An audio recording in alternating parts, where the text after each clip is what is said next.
तो आइए हम लोग शुरू करते हैं। 12वीं कक्षा का जो इतिहास का पहला अध्याय है, ईंटें, मन के तथा अस्थियां। ये हम हड़प्पा सभ्यता के बारे में बात कर रहे हैं, जो आज से करीबन करीबन 5000 वर्ष पूर्व हमारे भारतवर्ष में हुई थी। इसमें से जितने भी मल्टीपल चॉइस के क्वेश्चन बनेंगे, जिन्हें बहुविकल्पीय प्रश्न कहा जाता है, उसके बारे में हम विस्तार से चर्चा करेंगे। जैसा हमने कहा था, बताया था कि अब की बार जो बोर्ड की परीक्षा होंगी 12वीं कक्षा की, उसमें करीबन 40 जो प्रश्न हैं, सवाल हैं, क्वेश्चन हैं, वो एक एक मार्क्स के आएंगे। इसलिए हमारे लिए ज़रूरी हो जाता है कि हम प्रत्येक चैप्टर के जो छोटे क्वेश्चन बन सकते हैं, उन सभी को हम लोग कर लें। तो हम इसको शुरू करने जा रहे हैं। देखिएगा एक एक करके। और एक और मैं बात बता दूं कि इनको अगर तरीके से हमने किया, तो मैं आपको भरोसा दिलाता हूं कि इस चैप्टर की तैयारी भी आपकी बेहतरीन तरीके से हो जाएगी। तो आइए हम लोग शुरू करते हैं।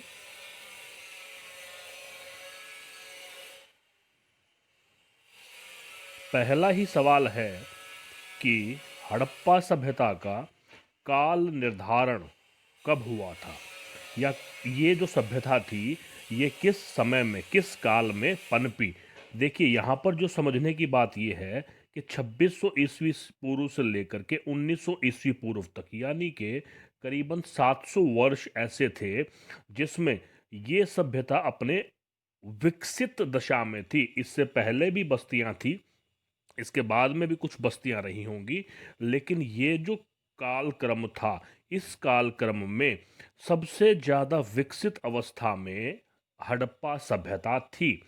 इसका मतलब क्या हुआ कि ये वो समय था जब वहाँ पर जो विकास था वो अपने चरम पर था। भले ही वो भवन निर्माण था, सड़कों का निर्माण था, गलियों का निर्माण था, पानी के लिए कुएं कुओं का खोदना था, और जो मोहनजोदाड़ो में बड़ी बड़ी विशाल संरचनाएं मिली थी, वो इसी काल में फलीभूत हुई थी। और ये जो समय बताया गया है, ये बहुत सारे जो हिस्टोरियन हैं, इतिहासकार हैं, उन सब से सलाह करके इस पर निश्चय किया गया कि हाँ, ये इस समय में अपने विकसित अवस्था में थी।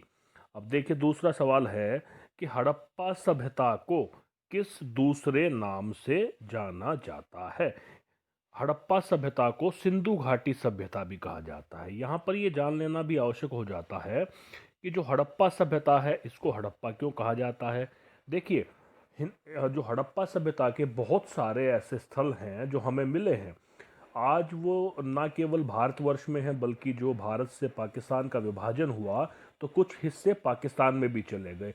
काफ़ी बड़े बड़े स्थल मिले हैं, लेकिन जो सबसे पहले स्थल मिला था वो हड़प्पा था, जो आज पाकिस्तान में है सबसे पहले। इसलिए इसको हड़प्पा सभ्यता के नाम से जाना जाता है, ये जो है। और क्योंकि ये सिंधु नदी के किनारे किनारे बसी हुई थी, इसलिए इसको सिंधु घाटी सभ्यता भी कहा जाता है। तो इस तरह से हड़प्पा सभ्यता के दो नाम हैं, एक तो हड़प्पा सभ्यता और एक सिंधु घाटी सभ्यता। तो इसी तरह से सवाल आता है कि हड़प्पा सभ्यता को किस अन्य नाम से जाना जाता है। अगला सवाल हम लोग देखेंगे कि सिंधु घाटी को का सर्वप्रथम खोजा जाने वाला स्थल हड़प्पा है। मैंने अभी आपको बताया था कि पहला हड़प्पा है, इसीलिए इसको हड़प्पा सभ्यता कहा जाता है। और सिंधु नदी के किनारे बसा होने की वजह से इसको सिंधु घाटी सभ्यता कहा जाता है। अगला ही सवाल है कि जो हड़प्पा है, उसकी खोज कब हुई थी। यानी कि जो वर्तमान का मतलब है कि इस सभ्यता के खत्म होने के बाद सबसे पहले 1921 में दयाराम साहनी ने इसको खोजा था। इसकी इसकी खुदाई शुरू की थी हड़प्पा की 1921 में। तो हड़प्पा की खोज कब हुई? 1921 में। और हड़प्पा को मैंने अभी अभी आपको बताया है कि हड़प्पा को कब खोजा गया, किसके द्वारा खोजा गया? दयाराम साहनी के द्वारा। तो ये सवाल बनते हैं कि 1921 में हड़प्पा को दयाराम साहनी के द्वारा खोजा गया। इस स्थल के बारे में जो खुदाई हुई, जो प्रचार हुआ, वो सब इनके द्वारा किया गया।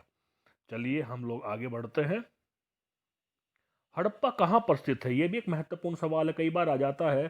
तो यहाँ पर हमें ये भी देख लेना चाहिए कि जितने भी स्थल हैं हड़प्पा सभ्यता के, या सिंधु घाटी सभ्यता के, उन सभी स्थलों के बारे में हमें जानकारी होनी चाहिए। जैसे हम हरियाणा की बात करें तो हरियाणा में 3 स्थल हैं, बनावली है, मीठा तल है, राखी गढ़ी है। इसके अलावा गुजरात में है, लोथल है, इसका रंगपुर है, ठीक है। इस तरह से जो हड़प्पा है, हड़प्पा जो है वर्तमान पाकिस्तान में स्थित है। रावी नदी के किनारे इसको बसाया गया था। तो हड़प्पा आज की तारीख में पाकिस्तान में है। और उसके बाद है कि किस नदी पर स्थित है, ये भी एक सवाल आ जाता है कि हड़प्पा किस नदी पर स्थित है। तो हड़प्पा जो है रावी नदी के किनारे स्थित है। यहाँ पर मैं एक बात आपको बता दूं कि आपको सीधा सीधा जवाब आना चाहिए। जब हमारे पास बहुविकल्प होंगे, यानी कि एक सवाल होगा, उसके 4 जवाब होंगे, हमें उन 4 जवाबों की तरफ ना ध्यान दे करके सीधा सीधा पहला आंसर जो जो सही उत्तर हो उस पे हमारा ध्यान जाए, उसके लिए हम लोग प्रयासरत हैं। इसके बाद जो अगला सवाल है कि हड़प्पा सभ्यता के लोग किन किन चीज़ों से अनभिज्ञ थे। ये अलग अलग सवाल आते हैं, मैंने इन दोनों को इकट्ठा कर दिया है कि जहाँ तक पशु की बात है तो घोड़ा जो था, जो अस्थियां मिली हैं, जो अवशेष मिले हैं, उसमें घोड़े के अवशेष नहीं मिले हैं। इसलिए हम कह सकते हैं कि वो घोड़े के बारे में नहीं जानते थे। उसके अलावा जब धातु की बात की जाती है तो लोहे के बारे में, लोहे धातु के बारे में वो लोग नहीं जानते थे। आपको सवाल में जो भी विकल्प दिया हो उनमें से आपको टिक करना है। जब पशु की बात आती है तो घोड़े का जिक्र करना है, और जब धातु की बात आती है तो लोहे का जिक्र करना है। अगला सवाल है कि हड़प्पा सभ्यता के लोग किसकी पूजा किया करते थे। तो वो लोग मातृ देवी की पूजा करते थे।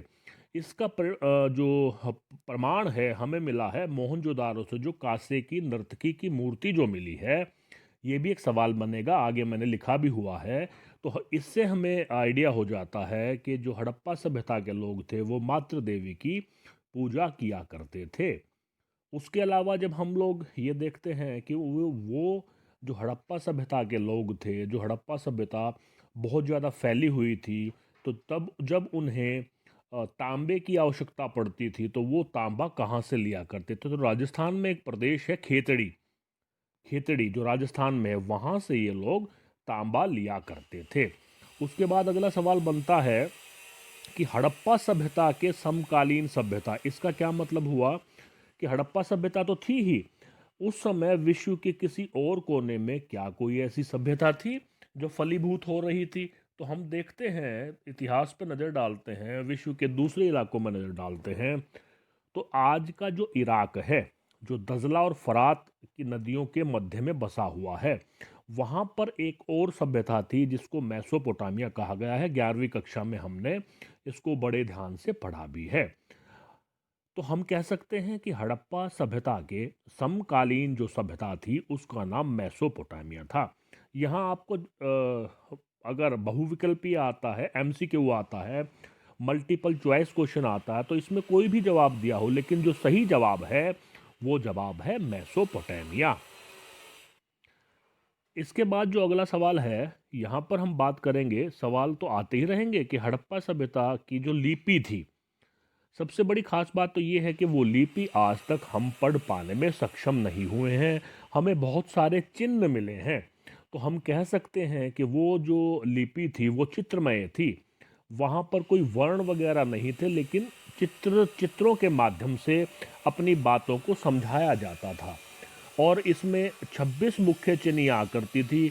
हालांकि हमें जो प्राप्त हुआ है उसमें 375 से लेकर के 400 करीबन चिन्ह मिले हैं, लेकिन मुख्य 26 चिन्ह थे और जिनकी बार बार पुनरावृत्ति हुई है। और इसकी जो सबसे महत्वपूर्ण बात है कि ये दाएं से बाईं ओर लिखी जाती थी। जैसे हमारी जो भाषा है, जिस जो लिपि है देवनागरी, उसको हम लोग बाएं से शुरू करते हैं और दाएं की तरफ चलते हैं।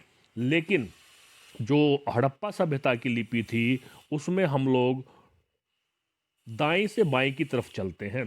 तो इस तरह से कह सकते हैं कि हड़प्पा सभ्यता की 3 बातें हैं कि ये चित्रमय थी, इसके 26 मुख्य चिन्ह थे और ये दाएं से बाएं की ओर लिखी गई थी।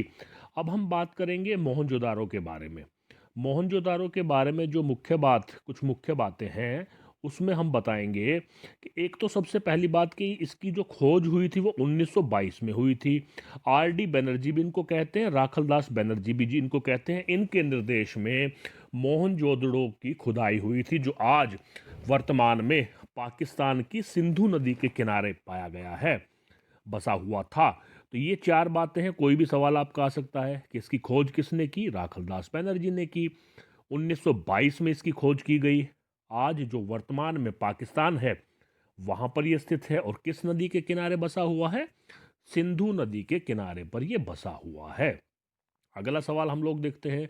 ये सवाल तो अक्सर ही पूछा जाता है, और आपको मालूम भी होना चाहिए कि मोहनजोदारो जो है उसका शाब्दिक अर्थ क्या है। जब आप शाब्दिक अर्थ देखेंगे तो आप मिलेंगे मृतकों का टीला। अक्सर ये सवाल पूछा जाता है, तो मोस्ट इंपॉर्टेंट क्वेश्चन में इसको लग सकते हैं, बार बार इसकी पुनरावृत्ति होती है, तो ये इसका शाब्दिक अर्थ है। उसके बाद हम चलते हैं कि सिंधु घाटी की सभ्यता जो थी उसमें कौन से दो ऐसे नगर थे जो पूरे तरह से किलाबंद थे? केवल दो ही ऐसे स्थल थे, धोलावीरा और लोथल, जो गुजरात में है, गुजरात में स्थित है। ये दोनों ही बस्तियां केवल ऐसी थी जो पूरी तरह से किलेबंद थी। उसके बाद हम आते हैं कि हड़प्पा सभ्यता में मनके बनाने के लिए किसका किया जाता था? तो इसका जवाब है लाल रंग का जो कॉर्नेलियन था उससे हम लोग मनके को बनाया करते थे। ठीक है। अब हरियाणा में पाए जाने वाले मुख्य हड़प्पा स्थल, ये भी बड़ा आसान है, और क्योंकि हम लोग हरियाणा में रहते हैं तो हमें मालूम भी होना चाहिए। आप मानचित्र पर देखेंगे तो भिवानी में एक प्रदेश है जिसको मीठाथल के नाम से जाना जाता है, वहाँ पर बनावली जो फतेहाबाद में है, राखी गढ़ी जो हिसार में है। तो सवाल पता नहीं किस तरह से आएगा, लेकिन हमें पता होना चाहिए कि हरियाणा में तीन स्थल ऐसे हैं जहां से हड़प्पा सभ्यता के होने के चिन्ह जो मिले हैं, अवशेष मिले हैं खुदाई के उपरांत। तो मीठातल जो भिवानी में है, बनावली जो फतेहाबाद में है, और राखी गढ़ी जो हिसार में है। यहाँ पर मैं एक और बात भी आपको बता दूं, आपको सारे के सारे जो मुख्य स्थल हैं वो देख लेने चाहिए कि कहाँ कहाँ फैले हुए हैं, क्योंकि मानचित्र पे साफ साफ दिए हुए हैं। बहुत सारे हैं, कुछ पंजाब में हैं, कुछ हरियाणा में हैं, ठीक है, उत्तर प्रदेश में भी हैं, हरियाणा भारत से बाहर पाकिस्तान में भी हैं। तो उन पे एक नज़र डाल लेनी चाहिए हमें। और जो कांसे की नर्तकी की मूर्ति मैंने पहले भी बताया था आपको, जिसकी वजह से हमें पता लगता है कि वो मातृ देवी को पूजा करते थे, वो मोहनजोदड़ो से प्राप्त हुई है। ये भी एक इम्पॉर्टेंट सवाल है जिसको अक्सर पूछा जाता है। ठीक है। इसके बाद हम आगे चलते हैं कि जो हड़प्पा संस्कृति थी उसकी जो विशाल संरचनाएं थी, ये सवाल 2 नंबर के में, 3 के, 5 के में भी आ जाता है। तो ये जो संरचनाएं थी हड़प्पा संस्कृति की, विशाल स्नानागार, विशाल अन्नागार और माल गोदाम, यहाँ पर कई बार एक बीच में सवाल आता है, मान लो ये ऑप्शंस भी दिए होंगे और एक और आपको दे दिया जाएगा पिरामिड, कि हड़प्पा संस्कृति के जो भवन हैं उन इनमें से कौन सा नहीं है।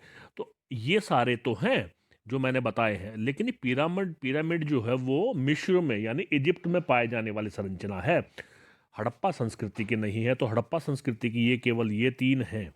ठीक है। आगे हम चलते हैं, जुते हुए खेत के अवशेष कहाँ से प्राप्त हुए हैं? तो ये अवशेष हमें प्राप्त हुए हैं कालीबंगन क्षेत्र से, जो राजस्थान में है। यहाँ पर एक बात मेन देखने की है कि कई बार क्या होता है कि हमसे ये पूछ लिया जाता है कि किन के आधार पर हम बता सकते हैं, किन चीज़ों के, किन अवशेषों के आधार पर हम बता सकते हैं कि उस समय में हड़प्पा सभ्यता में खेती हुई होगी। तो उसका जवाब भी यहाँ पर है। तो पहला हम करेंगे कि क्योंकि जुते हुए खेत मिले हैं कालीबंगन क्षेत्र से, इसलिए हम कहते हैं कि कृषि जो है उस समय हुई होगी। और जो नहरों के अवशेष हैं, जो अब आज का जो अफगानिस्तान है वहाँ पर शोतुगई एक जगह है, वहाँ पर नहरों के अवशेष हमें प्राप्त हुए हैं। इनके आधार पर हम कह सकते हैं कि खेती हुई होगी। इसके अलावा जो लकड़ी के हल जो हैं, लकड़ी का जो हल है वो प्राप्त हुआ है, जिसके आधार पर हम लोग कह सकते हैं। इसके अलावा वृषभ, लकड़ी का हल और वृषभ की मूर्ति हमें मिली है, जो बैल होता है। इन सब के आधार पर राजस्थान के, अफगानिस्तान के हल के, वृषभ के, और जो अवशेष मिले हैं गेहूं के दाने के, जौ के, बाजरा के, इन सब के आधार पर हम कह सकते हैं कि हड़प्पा सभ्यता में कृषि हुआ करती थी। ये भी एक सवाल हमारे को यहाँ से याद हो गया। इसके बाद जो हमारा अगला सवाल है वो है, हड़प्पा वाले जो हैं सोना कहाँ से प्राप्त करते थे। मैंने देखा कि कई क्वेश्चन पेपर हैं उसमें सवाल हुआ दक्षिण भारत से। तो दक्षिण भारत से हम सोना प्राप्त करते थे। तांबे का मैंने आपको पहले बताया था कि खेतड़ी राजस्थान से हम लोग तांबा लिया करते थे। इसके अलावा अगर बाहर देश का कोई जिक्र आएगा तो ओमान से हम लोग तांबे का आयात किया करते थे। ये आपको मालूम होना चाहिए, ओमान। आगे सवाल भी बनता है। इसके अलावा कुछ देशों का जो जिक्र किया है किन किन के साथ हमारे व्यापारिक संबंध थे, तो उसमें है ईरान, ओमान आदि। लेकिन कहीं पर भी हमें चाइना का जिक्र नहीं मिला है, चीन का। तो ये भी कई बार सवाल बन जाता है। एक और महत्वपूर्ण सवाल है जो क्योंकि अब की बार जो 40 नंबर के ऑब्जेक्टिव आएंगे, तो बहुत संभावना है इस क्वेश्चन के आने की। अगर कोई टिपिकल क्वेश्चन है जो आज तक बहुत ज़्यादा बार रिपीट नहीं हुआ है, तो वो ये है, जो खेतड़ी से हमें साक्ष्य प्राप्त हुए हैं उसके आधार पर हम कह सकते हैं कि वहाँ की संस्कृति को गणेश्वर जोधपुरा संस्कृति के नाम से जाना जाता था। ये एक इम्पॉर्टेंट सवाल बनता है, इसको हम लोग देख लेंगे। इसका जिक्र मैंने किया ही था कि जो तांबा है किसी दूसरे देश से हम जब मंगाया करते थे तो वो ओमान से आया करता था। इसके बाद ये एक महत्वपूर्ण सवाल बनता है, बड़े क्वेश्चन में भी ये सवाल अक्सर आ जाता है कि हड़प्पा सभ्यता जो थी उसके क्या संभावित कारण रहे होंगे कि वो पतन की ओर चले गई। जैसे मैंने इसका इसका आपको कालक्रम बताया था। मैंने इसका कालक्रम बताया था 2600 ईस्वी पूर्व से लेकर के 1900 ईस्वी पूर्व तक। तो इसका मतलब 1900 ईस्वी पूर्व के बाद इसका पतन होना शुरू हो गया।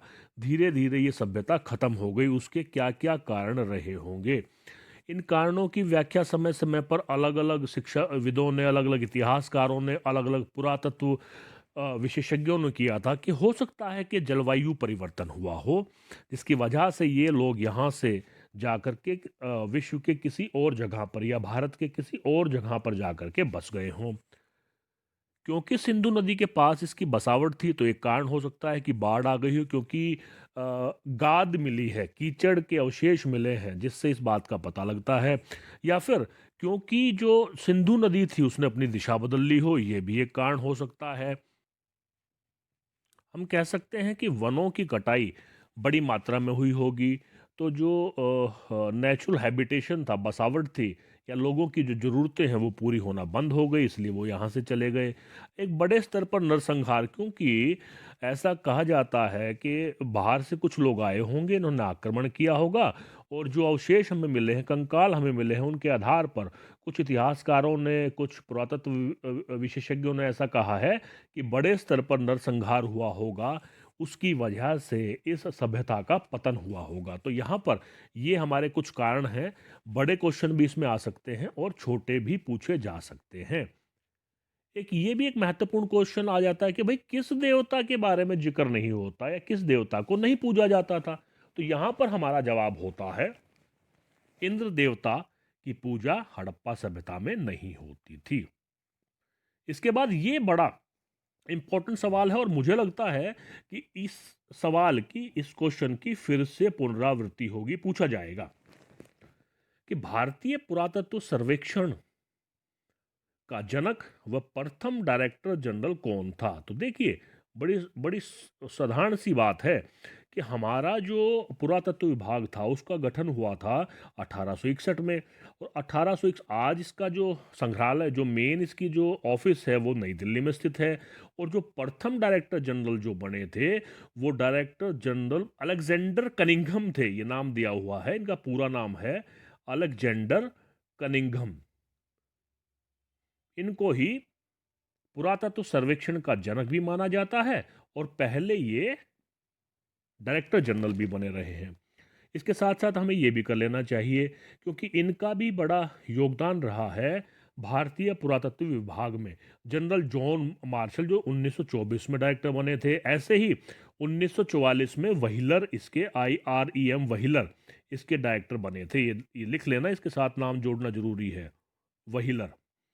तो ये कुछ इम्पोर्टेंट क्वेश्चन बन सकते हैं, किसी भी तरह से इनको पूछा जा सकता है।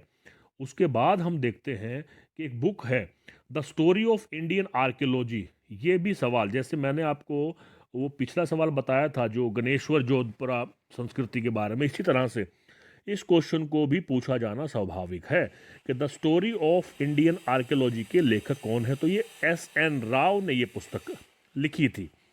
उसके बाद हम देखते हैं डॉकयार्ड। डॉकयार्ड के अवशेष, डॉकयार्ड बंदरगाह जिसको कहते हैं, जहाँ पर पानी के जहाज में माल ढोया उतारा जाता है, तो किस स्थल से मिले हैं। तो ये वाजिब ही रहा होगा कि ये स्थल अवश्य ही समुद्र के किनारे रहा होगा, लोथल से। ये लोथल से मिले हैं। अब आपको एक काम यहाँ पर करना है कि ये लोथल किस राज्य में स्थित है आज की तारीख में। मैप में आप देखेंगे बड़े आसानी से आ जाएगा, थोड़ा सा इसके बहाने आप मैप भी उठा लेंगे। हालांकि इसी वीडियो में मैंने पहले ऊपर बताया भी हुआ है। उसके बाद है कि हड़प्पा सभ्यता की सबसे अधिक मोहरें किस स्थल से प्राप्त हुई है। हड़प्पा से। बिल्कुल ठीक है, मतलब हड़प्पा का जो स्थल जो आज पाकिस्तान में है रावी नदी के किनारे, वहाँ से सबसे ज़्यादा मोहरें हमें प्राप्त हुई हैं। और ये मोहरें किस पदार्थ से बनी होती थी, ये भी एक महत्वपूर्ण सवाल है। देखिए, सेलखेड़ी नाम का एक मुलायम पत्थर होता था, उससे ये बनी होती थी। ये अक्सर सवाल पूछा जाता है, तो इसको भी आप लोग देख लेंगे। फिर आता है कि जलाशय के अवशेष। ये जलाशय का अवशेष, जैसे मैंने पहले बताया था कि यहाँ पर रिपीट कर लेते हैं क्वेश्चन को। जुते हुए खेत के साक्ष्य मिले थे कालीबंगन से। ठीक है जी, कालीबंगन जो राजस्थान में है। उसके अलावा जो हमने देखा कि नहरों के अवशेष मिले थे सोतुघई, जो अफ़गानिस्तान में है। ठीक है। उसके अलावा ये और आता है कि जलाशय जहाँ से सिंचाई की आवश्यकता पूरी होती होंगी, तो जलाशय के जो अवशेष हैं वो हमें धोलावीरा से मिले हैं, जो गुजरात में स्थित है। तो ये सवाल हमारा हो गया। उसके बाद हमारा अगला सवाल आता है कि जो गलियों और सड़कों का आप अब उनकी बनावट देखोगे तो आप देखोगे कि वो कुछ इस तरह से बनी होती थी। ये सड़कें जा रही हैं, ये गलियां आपस में समकोण पे काट रही हैं, यहाँ पर भवन हैं बिल्कुल किनारे पे बसे हुए हैं। तो ये बार बार जब ऐसा होगा तो ये एक ग्रिड पत्ती होगी। आपने उसमें देखा होगा जब आप अक्षांश और देशांतर के बारे में पढ़ते हैं। ठीक है, तो उसमें ये ग्रिड प्रणाली बनती है। तो इस तरह से कुछ होगा, तो ग्रिड ग्रिड प्रणाली थी। ये महत्वपूर्ण सवाल है, इसलिए मैं इस पर इतना इलेबोरेट कर रहा हूँ, डिटेल में बता रहा हूँ। तो ये ग्रिड प्रणाली सड़कों के और गलियों के निर्माण में इस व्यवस्था को देखा गया था। उसके बाद आता है कि मुख्य दो भागों में, देखिए आप देखोगे ना तो जो भी सभ्यता बसी होगी उसके दो हिस्से थे। एक तो था उपलन दुर्ग, और एक था निचला हिस्सा। इस तरह से तो इनको चबूतरे पे बनाया गया था, ईंटों के चबूतरे पे। और ये दुर्ग, इसी से अनुमान भी होता है कि वहाँ कोई ना कोई राजनीतिक शक्ति रही होगी जो बाकी के प्रदेशों से अलग होगी। तो एक हिस्सा दुर्ग का और एक निचले शहर का। तो हर बस्ती को, एक दो बस्तियों को छोड़ करके पूरी हड़प्पा स्थलों को दो भागों में बसाया गया था। एक भाग है आपका दुर्ग और दूसरा है निचला, जिसको निचला शहर बोला गया। और एक और बात कि मोहनजोदड़ो में हमने देखा कि जो प्रत्येक भवन है उनके अंदर कुएं पाए जाते हैं, कुएं बनाए गए हैं। तो अब इन कुओं की कुल संख्या कितनी थी? 700 संख्या थी। 700 जो संख्या थी कुओं की। यानी कि भवन निर्माण के समय इस बात का ध्यान रखा जाता था कि प्रत्येक घर के आंगन में एक कुआं हो। तो मोहनजोदड़ो में कुएं की संख्या 700 पाई गई। इसके बाद हमारा जो अगला है शिल्प उत्पादन का प्रमुख स्थल। ये इंपॉर्टेंट सवाल है कि ज़्यादातर जो शिल्प उत्पादन होता था वो किस प्रदेश में होता। तो हम देखेंगे कि चन्हुद्रो, जो आज पाकिस्तान के सिंध प्रांत में है, सिंध प्रांत में। तो ये भी एक इम्पॉर्टेंट सवाल है और अक्सर पूछा गया है। तो शिल्प उत्पादन का प्रमुख स्थल था चन्हुदड़ो। इसके बाद हम अगले उस पे चलते। इसमें कई सारे क्वेश्चंस का समावेश, जैसे मैंने शुरू में कहा था कि मैं आपको 50 क्वेश्चन दूंगा, लेकिन मैंने देखा कि कुछ क्वेश्चंस ऐसे हैं जिनको साथ साथ कर दिया जाए। तो इस तरह से कुल हमारे इसमें 40 क्वेश्चन बने हैं। लेकिन 40 के अलावा, जैसे मान लो ये 4 सवाल हैं जिनको मैं अभी डिफाइन करने जा रहा हूँ, अलग अलग करूँगा तो ये 4 अलग अलग सवाल हो जाएंगे। लेकिन मैंने इनको समझाने की दृष्टि से साथ साथ कर दिया है, इसलिए ये केवल 40 सवाल बने हैं। देखिए कि कहाँ क्या पाया जाता था। जैसे मैंने शोतुगई नाम की एक जगह बताई थी अफगानिस्तान में, वहाँ नीले रंग का लाजवर्थ मणि पाई जाती थी। ये एक इम्पॉर्टेंट सवाल है। उसके बाद आता है लोथल, गुजरात से। लोथल जो है प्रदेश गुजरात में, वहाँ पर लाल रंग का कार्नेलियन पाया जाता है। कार्नेलियन पहले भी बात कर चुके हैं। अच्छा, जो दक्षिण राजस्थान और उत्तरी गुजरात है, सेलखेड़ी, जिससे मोहरें बनाई जाती थी, पहले बात की हमने, यहाँ रिपीट हो रहा है। मोहरें जो बनाई जाती थी सेलखेड़ी से, ये कहाँ से आती थी? दक्षिण राजस्थान और उत्तरी गुजरात से। इसके अलावा अगला जो पॉइंट है ये भी हम डिस्कस कर चुके हैं कि जो राजस्थान में खेतड़ी का जो प्रदेश था, वहाँ से तांबा लिया जाता था। इसके अलावा हमने ये भी डिस्कस किया है कि बाहर से अगर बात आए कि बाहर से क्या, हम कहाँ से मंगाते थे तांबा, तो वो ओमान से मंगाया जाता था। इसके बाद का जो सवाल है हम डिस्कस भी कर चुके हैं, इंपॉर्टेंट है इसलिए इसको रिपीट किया जा रहा है कि भारतीय पुरातत्व का जनक जनरल अलेक्जेंडर कनिंघम को कहा गया। अब ये भी मैंने नीचे वाला क्वेश्चन भी आपको पहले बता दिया था कि जिस देश से हड़प्पा सभ्यता के व्यापारिक संबंध नहीं थे वो था चीन। ओमान से, इराक से, ये तो हम लोगों ने संबंध, इसके अवशेष हमें मिले हैं, इनके हमें प्रूफ मिले हैं, लेकिन चीन के साथ किसी भी प्रदेश का संबंध नहीं पाया गया है। उसके बाद जो अगला सवाल है, ये भी मैंने पहले बता दिया था जब मैंने जिक्र किया था आपको विशाल स्नानागार का, है ना, माल गोदाम का, तो किस संरचना का हड़प्पा सभ्यता से संबंध नहीं है? पिरामिड। पिरामिड ये जो है अफ्रीका में इजिप्ट, या हिंदी में जिसको मिस्र के नाम से जाना जाता है, और ये 7 अजूबों में भी शामिल है, तो इजिप्ट में पाया जाता है। भारत में या हड़प्पा सभ्यता से इसका कोई संबंध नहीं है। अगर आपको ठीक लगे और मैं बता दूं कि इन 40 सवालों से बाहर एक भी नहीं पूछा जाएगा, तो आप इसको एक बार सुनेंगे आपको अच्छे तरीके से याद हो जाएगा। अब जो है हम अगला चैप्टर करेंगे, ठीक है, जो शायद राजा, किसान और नगर है। हाँ, राजा, किसान और नगर। इसके बाद हम उस सवाल को करेंगे। तो आपने अगर अभी तक चैनल को सब्सक्राइब नहीं किया है तो आप इसको सब्सक्राइब कर लें, और वहाँ पर एक बेल आइकन है, उस बेल आइकन को अगर आप प्रेस कर देंगे तो जब भी मैं कोई वीडियो अपलोड करूँगा आपके पास सीधा सीधा मैसेज आ जाएगा। तो मैं अब आने वाले टाइम में 11 के 11 चैप्टर के जितने भी ऑब्जेक्टिव टाइप क्वेश्चन बनते हैं उनके लिए लेक्चर देने जा रहा हूँ, वीडियो बनाने जा रहा हूँ। तो बेहतर होगा कि आप नोटिफिकेशन पाने के लिए सब्सक्राइब करके उस बेल आइकन को प्रेस कर लें। अब मिलते हैं अगले चैप्टर तक, तब तक के लिए नमस्कार, जय हिंद, जय भारत।